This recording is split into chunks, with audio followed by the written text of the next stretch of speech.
Welcome to Mrs. V's Reading Corner, where you can enjoy books for educational, fun, or even bedtime stories. Please take the time to like this video, comment below with how you enjoyed it, book suggestions, and more. And don't forget to subscribe to my channel to get all the new books that I post first. The First Tortilla by Rafido Anaya, illustrated by Amy Cortova. How do changes in the weather affect us? Jade opened her eyes and yawned. She knew she had slept late because the sun had already risen.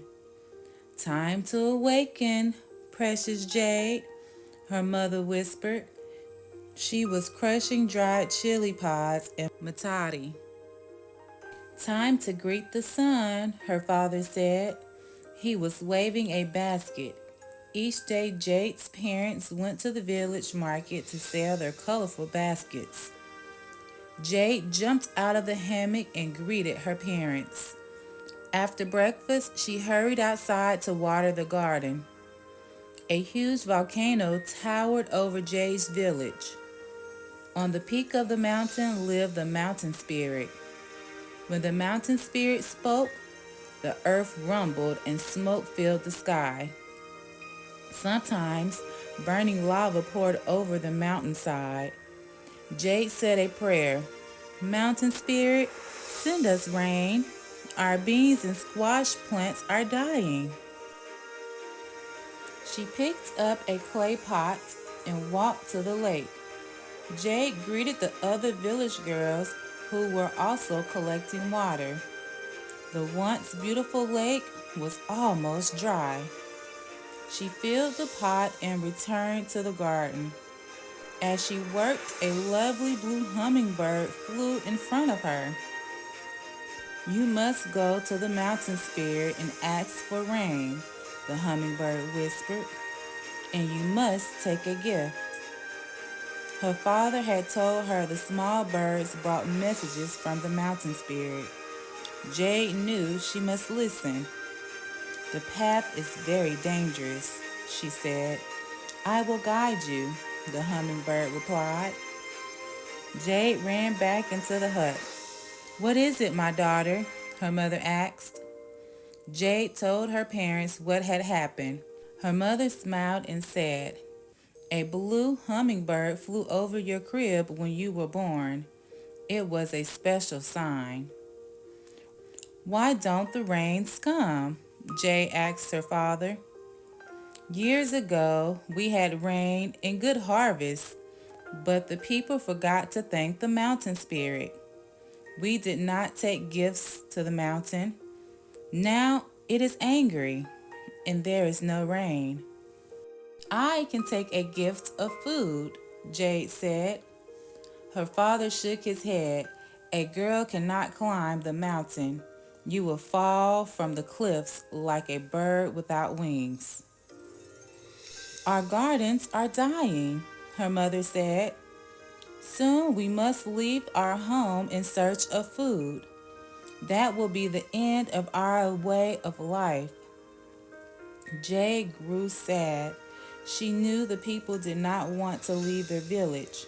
They had lived at the foot of the volcano for many generations. This had been the home of their ancestors.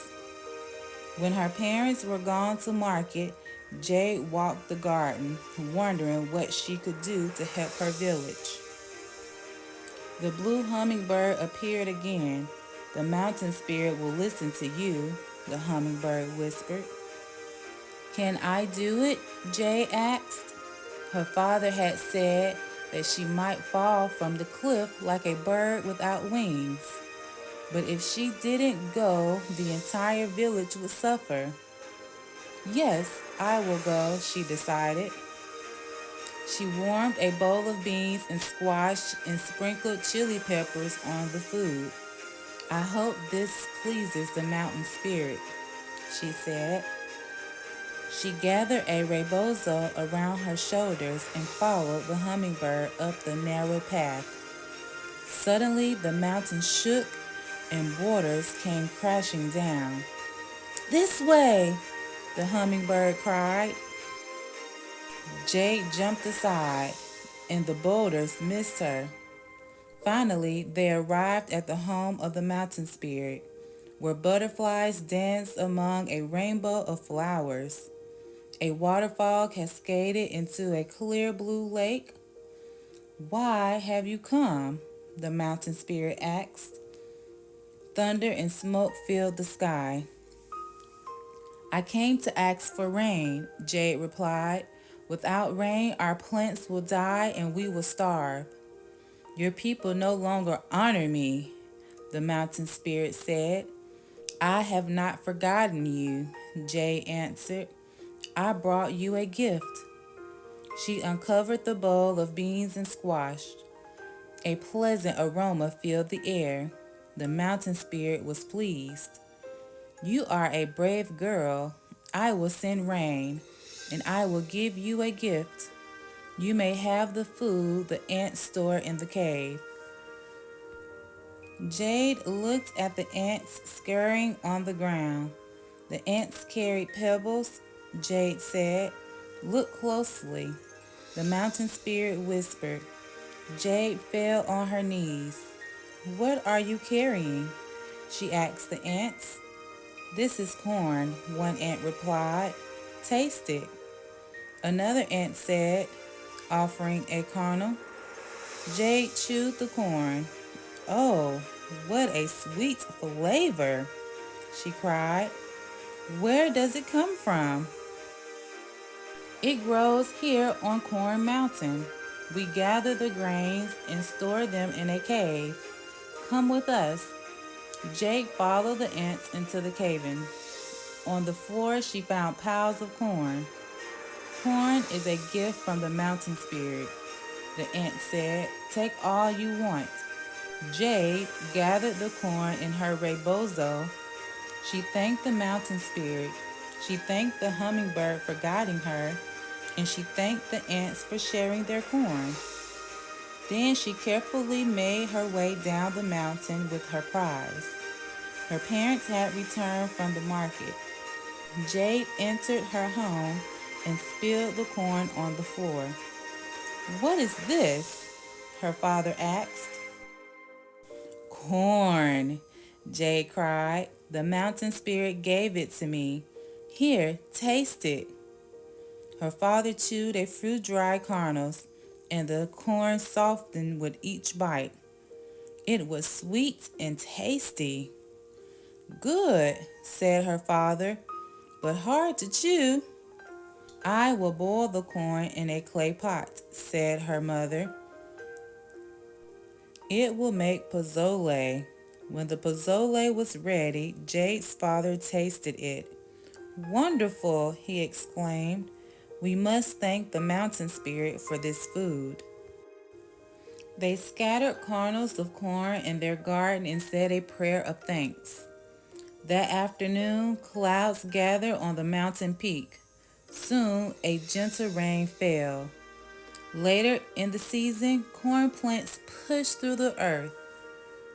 The corn tassels blossomed. Soon, tender ears of corn appeared on the stalks. Elotes, Jade said as she picked the corn.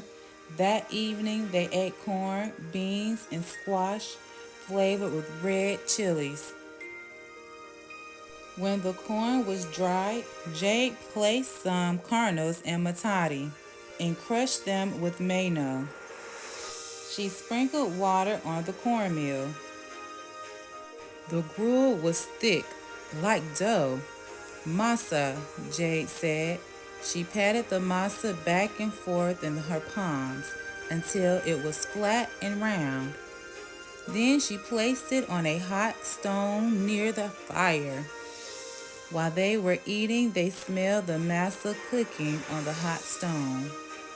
What is that sweet aroma? Asked her father. The masa, Jade cried. There on the hot stone lay the freshly baked bread. She picked it up and offered it to her parents. Her father ate a piece. Very good. Delicious, her mother exclaimed. What shall we call this bread? Jake thought a while. I'll call it tortilla. I am proud of you, her father said. We must share this with our neighbors, her mother added. In the following days, Jade went from home to home, teaching the women how to make tortillas. The corn plants grew. Corn tortillas became the favorite food of the people. Now the villagers did not have to leave their home. During the harvest festa, the people held a ceremony to thank Mountain Spirit for giving them corn. They also thanked Jade, the girl who had baked the first tortilla. Corn tortilla recipe. Tortillas are the bread of Mexico. They are used for classic Tex-Mex dishes like tacos and tostados. Have an adult help you try this tasty recipe at home. Ingredients: 2 cups of masa harina, which is a traditional corn flour, 1 teaspoon of sea salt, 1/4 teaspoon of baking soda, 2 cups of very warm water, and 1 teaspoon of oil. In a large bowl, mix corn flour, salt, baking soda, warm water, and oil. Stir until dough stays together and does not break apart. Knead until dough forms a large ball. It should be soft and not sticky. Cover and let stand for 2 minutes. Pull off balls of dough and roll each one into a flat, thin circle. Have an adult heat a heavy iron pan. Have an adult cook the tortillas until both sides are golden brown. Eat with meat filling, shredded cheese, or plain. Makes about 12 tortillas. Enjoy. The end.